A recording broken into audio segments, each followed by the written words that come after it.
실리콘밸리뱅크 사태에 대해서 미국은 굉장히 빠르게 개입을 했는데요. 파산을 결정하면서 당국 관리 모드로 들어갔고요. 예금 전액을 보증해주고 추가로 유동성을 지원해주는 등 사태를 진정시키기에 나섰습니다. 앞으로 금리는 더 올리기 어려울 것이고, 아니 오히려 생각보다 고금리를 유지 못하고 빠르게 인하를 시작할 수도 있다는 생각이 사람들 사이에서 퍼지기 시작하고 느껴지기 시작하면 생각보다 강한 반등이 단기적으로 나타날 수 있습니다. 물론 간과하고 있는 게 있죠.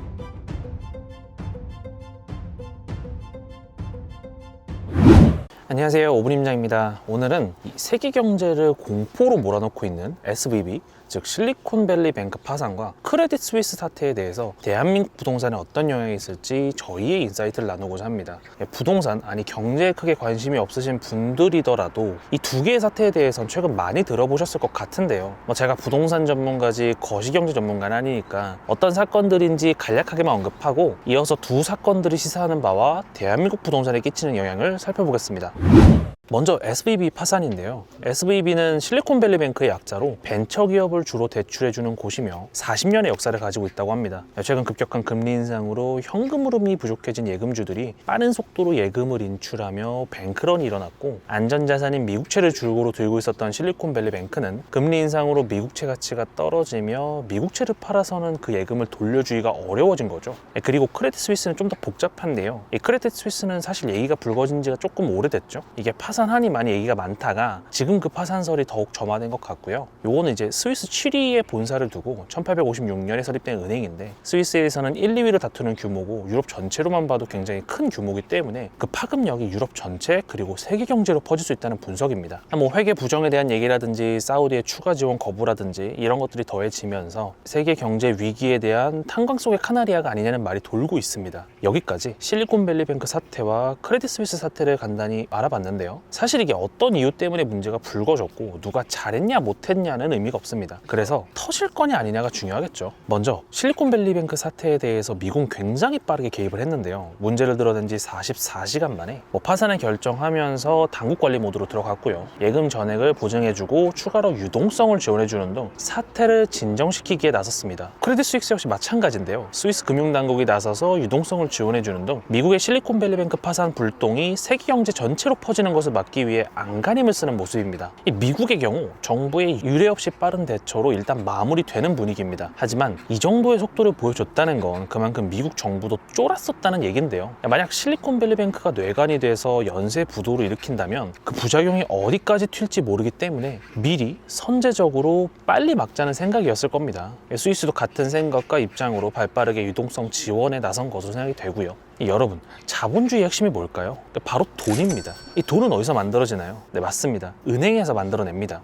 정부가 채권을 발행하고 그걸 은행이 사주면서 통화량이 풀리고 이런 복잡한 얘기는 빼고요. 계속해서 돈이 풀려야 자본주의는 지속될 수가 있는데, 그 돈을 만들어내는 은행이 만약에 무너진다면 자본주의 전체가 위협받게 되는 거죠. 그래서 미국을 비롯한 유럽 선진국들이 그렇게도 은행 파산, 그리고 그 파산으로 인한 도미노 위기를 막으려고 안간힘인 겁니다. 자, 그럼 여기서 앞으로 미국이 어떻게 움직일지를 우리가 예상할 수가 있습니다. 제가 거시경제 전문가는 아니라고 앞에서 말씀드렸지만 사실 이건 크게 어렵진 않습니다. 미국은 더 이상 금리를 올리기 어려울 겁니다. 물론 그런 얘기는 이전에 나왔었죠. 거의 고점에 근접을 했고 앞으로 0.5에서 0.75% 정도만 더 올릴 것이다. 그래서 최종금리가 5.5에서 6% 수준에 있을 거다. 이런 얘기가 컨센서스였는데, 이 컨센이 빠르게 전환됐습니다. 고금리를 유지하지 못하고 이번 금리 결정 때부터 동결 혹은 인하될 것이라는 쪽으로요. 실제로 노무라는 0.25%의 금리 인하를 예상했고, 노무라만큼은 아니지만 JP모건이나 골드만삭스도 동결 혹은 인하를 예상하고 있습니다. 여러분, 이걸 꼭 알고 계셔야 합니다. 금리라는 건 돈의 값어치고, 그 돈의 값어치를 올려버리면 그 돈을 가지고 오기 위해 더 많은 비용이 들어가게 됩니다.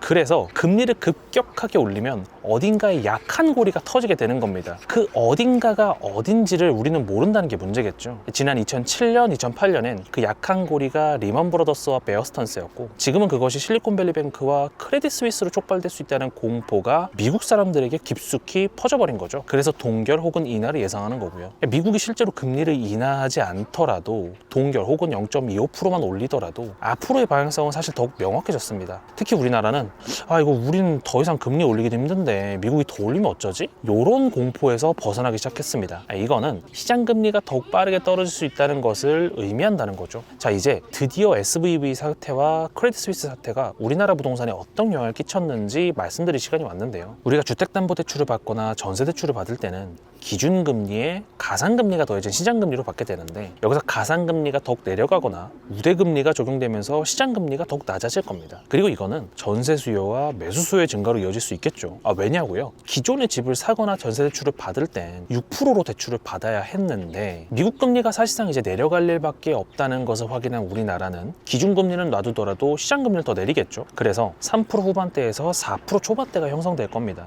이 정도만 돼도 지금 수도권이나 지방에서 많이 하락한 우량 아파트들은 월세 대신 매수를 하거나 다시 전세를 선택하는 수요가 늘어나겠죠.